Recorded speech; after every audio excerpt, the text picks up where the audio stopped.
This morning, coronavirus sell-off. Financial markets around the world in turmoil as the ASX braces for another wave of heavy losses following its worst day since the GFC.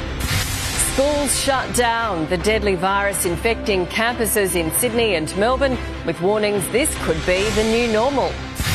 And cash handouts, the government considering a Rudd-era financial boost to save the country from recession. This is 7 News with Natalie Barr. Good morning. Fear and panic has rocked financial markets around the world following Australia's worst day since the global financial crisis. The desperate sell-off has been caused by both coronavirus concerns and big oil. There's panic in the classrooms as well, with 2 Sydney schools shut after 3 students tested positive to the illness. The market, a sea of red when it opened, as stocks tumbled nearly 7.5% on a dual threat of coronavirus and plunging oil prices. This is a health crisis with a significant economic impact, sending our market into a tailspin. Yesterday, losing $137 billion. Really reflects the fact that investors are very concerned about the outlook. The ASX fell off a cliff, closing at 57.60, down more than 7%. Its worst daily slump since the GFC, down 19% from last month's record high. If the virus does spread rapidly here, the harm won't just be to financial markets. And media outlets are now reporting that they may be discounting prices by up to 20%. The risks could also be personal. Casual workers are not entitled to paid sick leave, raising concerns if they're forced to self-isolate. But it means good news at the Bowser, the price of regular unleaded petrol heading towards $1 a litre, and it might be the new normal, as are school closures. This is actually quite serious. Health authorities battle to stop the virus from spreading between classrooms. 2 Sydney schools shut after 3 students tested positive. This is likely to be the new norm. A boy and a girl in Year 10 at St Patrick's College in Dundas. We've got coronavirus in the school and everyone's getting out. A Year 7 student at Willoughby Girls High School also confirmed. We don't want those children at school at the moment. There are now 93 cases nationwide, 22 have recovered. Eliza Avery, 7 News. A Melbourne private school will be the first in Victoria to shut its doors due to the coronavirus. Carey Grammar in Kew will close today after one of the adults in its community developed symptoms. The person was also in direct contact with another person who is confirmed to have the virus. The school is yet to confirm if it will stay closed beyond today. AFL club Fremantle has confirmed one of its players has been sent to be tested for coronavirus after showing flu-like symptoms. The unnamed player had been in contact with a friend who had travelled to China earlier in the year but hadn't shown symptoms of the virus. The club is expected to provide an update within the next 2 days. More details are emerging about the federal government's proposed stimulus package, which will be deployed to help prevent a recession following the most dramatic one-day fall in our share market since the GFC. Let's go live to political reporter Taylor Aiken in Canberra. Taylor, pensioners and small business owners are among those who may be targeted by this package. Good morning, Nat. That's right. The government looking at the quickest ways to inject money back into the economy, but also to protect jobs. The package is expected to go before the Expenditure Review Committee later today, with expectations that it could be close to $10 billion. But the Prime Minister has flagged that it won't be the same cash splash Labor used during their response to the GFC, instead using targeted payment systems like Newstart to deliver one-off cash payments quickly.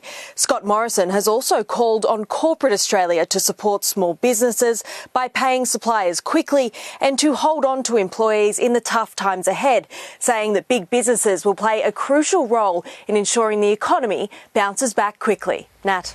Thank you, Taylor. 6 people have died in a northern Italian prison after riots broke out across the country over the coronavirus. The government blocked visitations in jails to stop the spread of the illness. The move prompted inmates at a Milan prison to take to the roof to protest against the ban, while dozens managed to escape another jail in the country's south. Italy has been hit hardest by the coronavirus outbreak outside of China, with 366 confirmed deaths. 16 million people in the country's north have been put under quarantine. Hannah Clark and her 3 children have been farewelled together in a single white coffin. More than 1,000 mourners gathered at their funeral service to remember the family who were murdered by Hannah's ex-husband in Brisbane almost 3 weeks ago. You're everything you need in my heart.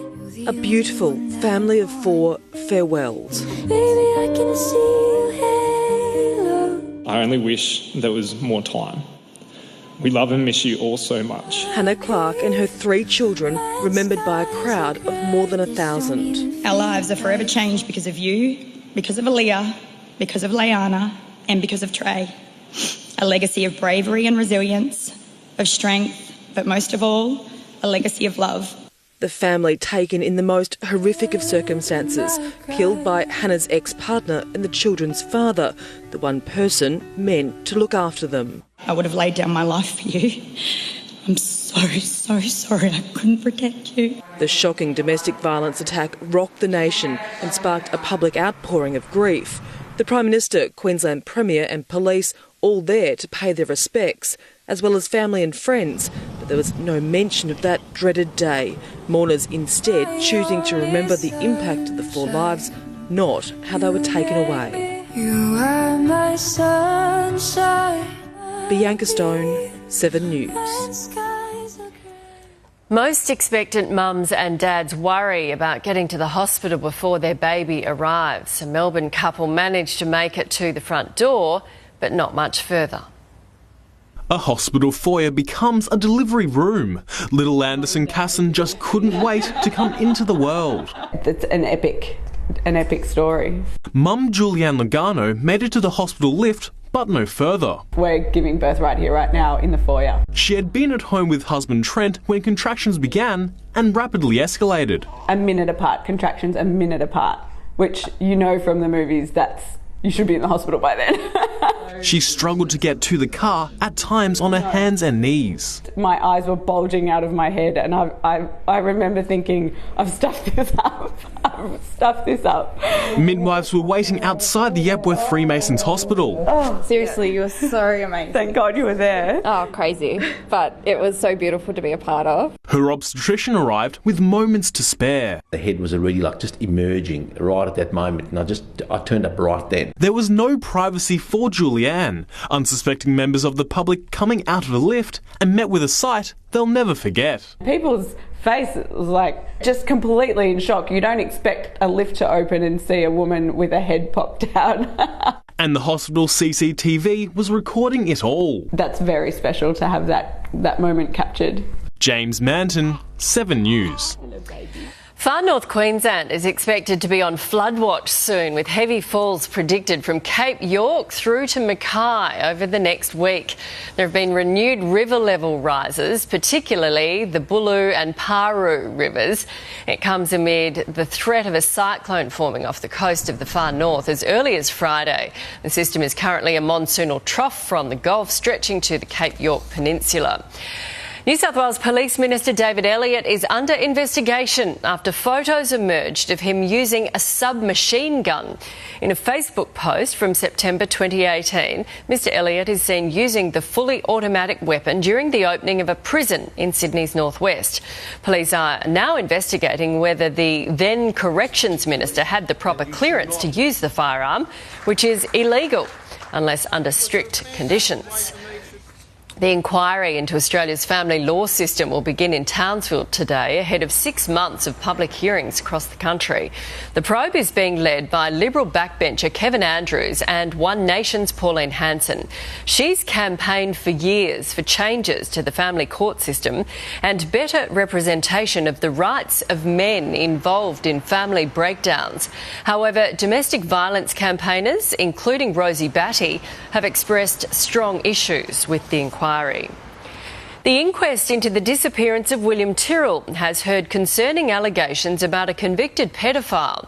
Yesterday, the man's ex-wife accused him of lying about going scrapping and said he came home drunk on the day the little boy vanished from the New South Wales mid-north coast in 2014. The inquest will continue for another 2 weeks. Checking Tuesday's weather now. Around the capital, it's partly cloudy and 26 in Brisbane today. A possible shower and 24 in Sydney. Canberra, partly cloudy and 23 for you. Mostly sunny in Melbourne, sunny and 30 in Adelaide. Hobart, mostly sunny. Sunny and hot in Perth, and the usual chance of storms in Darwin. Coming up on 7 Early News today, a check of finance, plus a united front. The royal family together for the first time since Harry and Meghan's bombshell announcement. What's next for the Duke and Duchess? And the new rideshare trial starting today that'll mean you could soon be grabbing a lift with a man's best friend.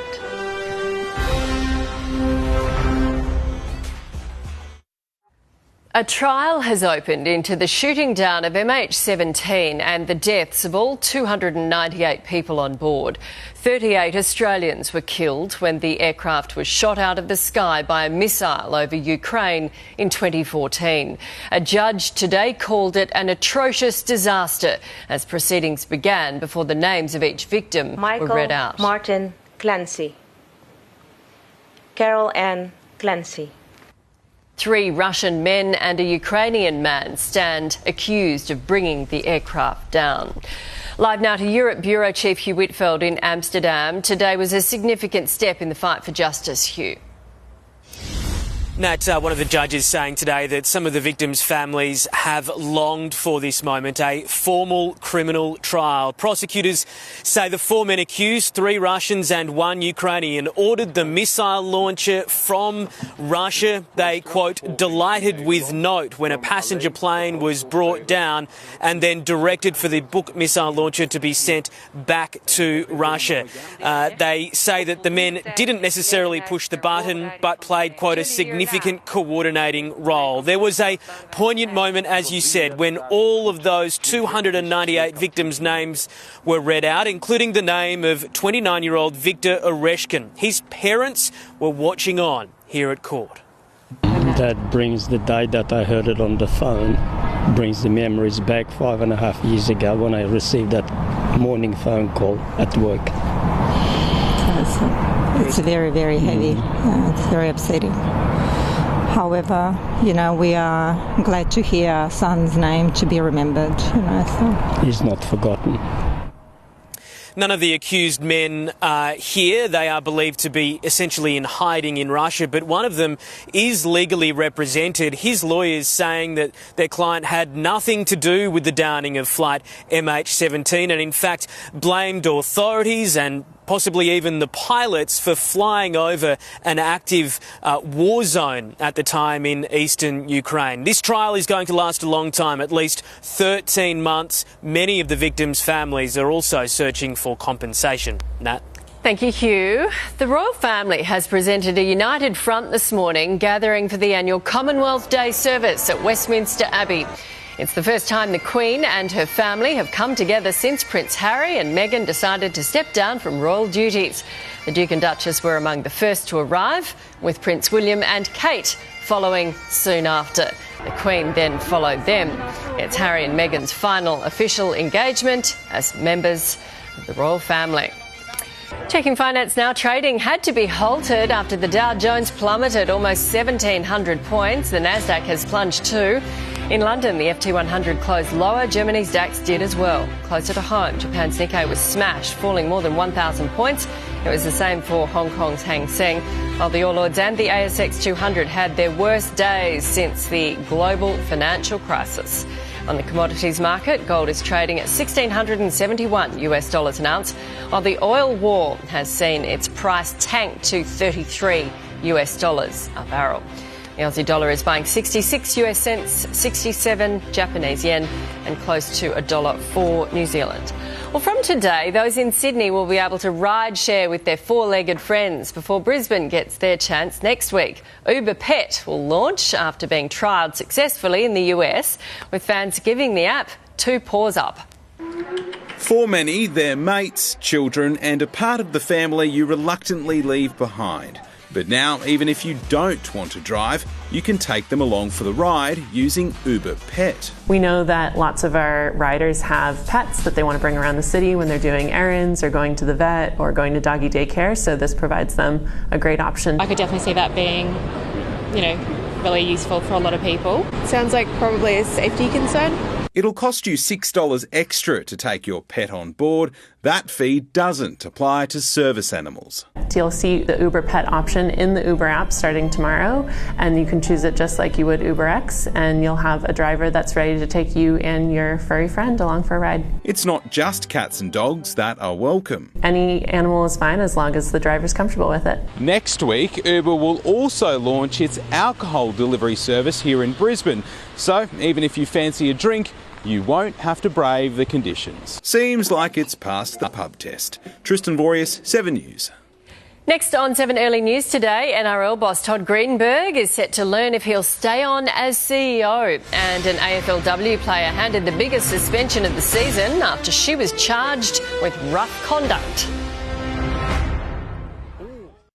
In sport, NRL boss Todd Greenberg could learn his fate in just 9 days' time. Greenberg is off contract at the end of the year, and the ARL Commission is set to make a decision as to whether it will extend his contract by next Thursday.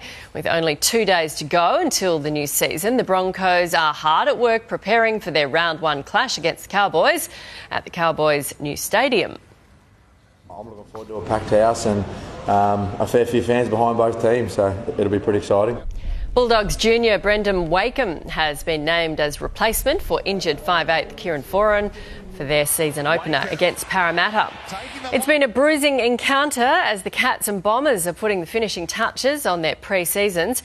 David Zaharakis ended the game with ice on his leg, while a new Cat impressed in the blue and white. Not quite the traditional blue and white hoops, but in his first game in Geelong colours, Jack Stephen already looks a handy addition. The former Saint showed his trademark dash as he gathered 9 disposals in the opening term. Mark Blitzarves grabbed a pre-season highlight. The blitz! A corky on the stroke of half-time, not exactly what David Zaharakis needed close to round one. The midfielder sat out the second half. Sam Menegola also didn't return after the main break following a knock to his lower leg in the first quarter. Cats captain Joel Selwood touch and go for round one. Mine's pre-season hasn't been ideal, but I'm getting better. So it's we've got a period now of 2 weeks where I'll just keep building towards round one, whether it's that or not. It's just I've got to go in healthy this year. So I'm feeling good at the moment. May it just stay like that. A week and a half out from the real thing, the Bombers showed Gary Ablett no favours. Premiership Tiger Jacob Townsend another avenue to goal for Essendon with 2 first-half majors. Townsend puts it through. Both sides lifted the intensity after a scratchy first half. Flying shot for goal from Tui, not bad. Darcy Parish having a big influence ahead of his 5th season at Tullamarine. From 40 out, Darcy Parish goes bang, and this game has livened up all of a sudden at Colac. Anthony McDonald-Tipungwuti landed heavily but escaped uninjured. Andrew McCormack, 7 News. Richmond player Laura McClellan has been offered the biggest ban of the AFLW season. McClellan was charged with rough conduct on giant Britt Tully and has been handed a 2-week suspension. In the AFL, young Swan star Will Hayward could be in strife for a high bump on North Melbourne's Curtis Taylor during their pre-season game in Hobart yesterday. That was heavy contact around the head region. The Kangaroos went on to win 90-79. The Aussie men's cricketers have returned home from South Africa for their next one-day series, starting against New Zealand at the SCG on Friday. Since the World Cup, they've won just once in the 50-over format. We've got a really good record here. I don't think New Zealand have won a one-day series over here, so we've got that to defend as well. We haven't played one-day cricket, I think, for over 12 months in Australia, so looking forward to that challenge as well. Celebrations for our world champion women cricketers will be short-lived. They jet off to South Africa on Sunday for a one-day series. Next on 7 Early News, a closer look at how the weather's shaping up in your part of the country. NASA has released new pictures showing the SpaceX cargo ship docking at the International Space Station. The vessel, dubbed Dragon, has 1.5 tonnes of much-needed scientific equipment and supplies. It was the 20th and final flight of the Dragon capsule. Taking a look at the weather right around Australia today, a monsoon trough and low over the eastern top end and northern Queensland is generating heavy showers and storms. Troughs over the western top end and parts of northern WA, Queensland and northern New South Wales are causing showers and storms. Onshore winds are also bringing showers to New South Wales to the coast. Around the capitals, partly cloudy and 26 in Brisbane, possible showers and 24 in Sydney today. Canberra, partly cloudy and 23. Mostly sunny if you're in Melbourne, sunny and 30 in Adelaide. Hobart, mostly sunny today, sunny and hot in Perth and the usual chance of storms in Darwin. That is 7's early news for this Tuesday, the 10th of March. I'm Natalie Barr. Now it's time for Sunrise with Koshi and Sam.